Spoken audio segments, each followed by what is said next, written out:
একটা মজার শিরোনাম, হাসিনা ইউনূস দ্বন্দ্বে আমি বলির পাঠা।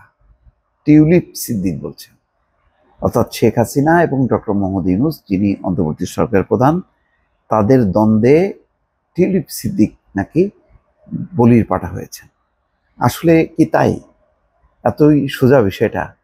যাই হোক, তিনি যুক্তরাজ্যের ক্ষমতাসীন দলের একজন এমপি, সিটি মিনিস্টার ছিলেন, কিন্তু এই দুর্নীতির অভিযোগ উত্থাপিত হওয়ার পর তিনি পদত্যাগ করেছেন, নিজে থেকেই পদত্যাগ করেছেন। তার বিরুদ্ধে দুর্নীতির তদন্ত চলমান। বাংলাদেশের যেমন দুদক তদন্ত করছে, তেমনি যুক্তরাজ্যেও তদন্ত চলছে। তো নৈতিক কারণে তিনি পদত্যাগ করেছেন। তো সেই সাবেক সিটি মিনিস্টার টিউলিপ সিদ্দিকী বলছেন যে বাংলাদেশের দুর্নীতি মামলায় তিনি রাজনৈতিক দ্বন্দ্বের বলির পাঠা। জানুয়ারিতে পদত্যাগ করা এই লেবার পার্টির নেত্রী বলছেন যে এক সপ্তাহ আগে একজন সাংবাদিকের মাধ্যমে তিনি জানতে পারেন যে বাংলাদেশে তার বিরুদ্ধে আনুষ্ঠানিক অভিযোগ গঠন করা হয়েছে। ব্রিটিশ পত্রিকা দ্য গার্ডিয়ানের চিফ রিপোর্টার ড্যানিয়েল বফিকে দেওয়া এক সাক্ষাৎকারে এসব কথা বলেন টিউলিপ। দ্য গার্ডিয়ান অত্যন্ত নামকরা পত্রিকা, সেখানে সাক্ষাৎকারে তিনি এই কথা বলছেন। রোববার সাক্ষাৎকারটি প্রকাশ করে দ্য গার্ডিয়ান। বাংলাদেশি কর্তৃপক্ষের অভিযোগ, সাবেক প্রধানমন্ত্রী শেখ হাসিনার ভাগ্নি হিসেবে প্রভাব খাটিয়ে টিউলিপ মায়ের, ভাইয়ের এবং বোনের জন্য ঢাকার পূর্বাঞ্চলে একটি জমি নিশ্চিত করেছিলেন। তিনি এই অভিযোগকে সম্পূর্ণ হাস্যকর বলে মন্তব্য করেন।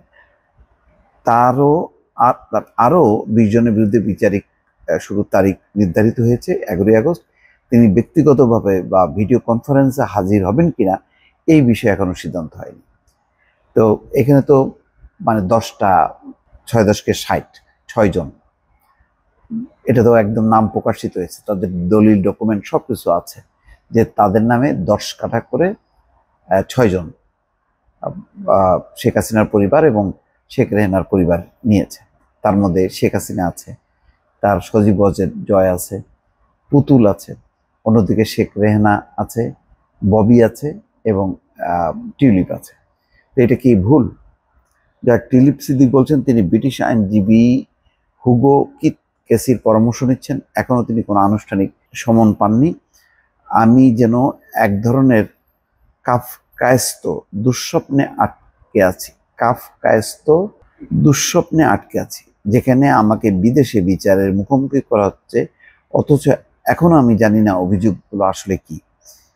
কাফকায়স্ত দুঃস্বপ্ন এমন পরিস্থিতিকে নির্দেশ করে, দুঃস্বপ্নের মতো জটিল, উদ্ভট ও অযৌক্তিক, যা নিপীড়ক আমলাতন্ত্রের সঙ্গে সম্পর্কিত। অর্থাৎ তিনি জানেন না তার বিরুদ্ধে অভিযোগ কি, কিন্তু একটার পর একটা অভিযোগ আসছে এবং তাকে আসামি করা হচ্ছে বা তার বিরুদ্ধে তদন্তের অভিযোগ সামনে আনা হচ্ছে।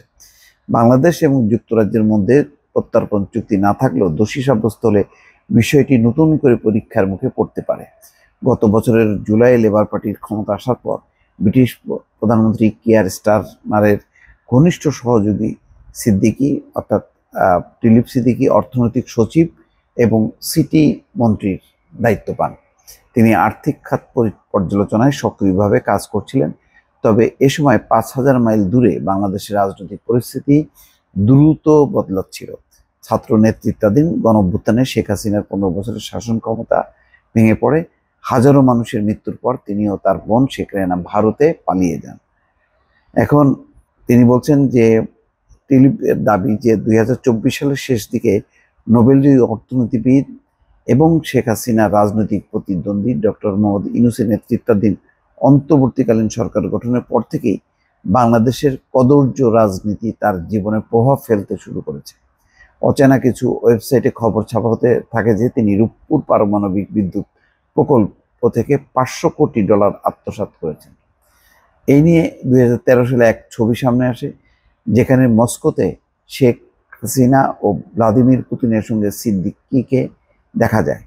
সিদ্দিকী ব্যাখ্যা দেন, তিনি এবং তার বোন কেবল বেড়াতে গিয়েছিলেন এবং শেষ দিনে একটি আনুষ্ঠানিক চায়ের দাওয়াতে 2 মিনিটের জন্য পুতিনের সঙ্গে তার দেখা হয়েছিল। যাক, এটাকে অভিযোগ করছে। এখন অভিযোগ যদি প্রমাণ হয়, মানে সেই গাজীপুরে তার বাগান বাড়ি, খবর, গুলশানের ফ্ল্যাট, তারপরে পূর্বাঞ্চলের জমি এবং যুক্তরাজ্যে তার বাড়ি, এই বিষয়গুলো যদি যুক্তরাজ্য অভ্যন্তরীণভাবে প্রমাণ করে এবং দুদক যদি সেই অকাট্য প্রমাণ যুক্তরাজ্য সরকারের কাছে তুলে ধরতে পারে, তাহলে টিউলিপ সিদ্দিকীর রাজনৈতিক ভাগ্য রীতিমতো অন্ধকার, এটা বলাই যায়।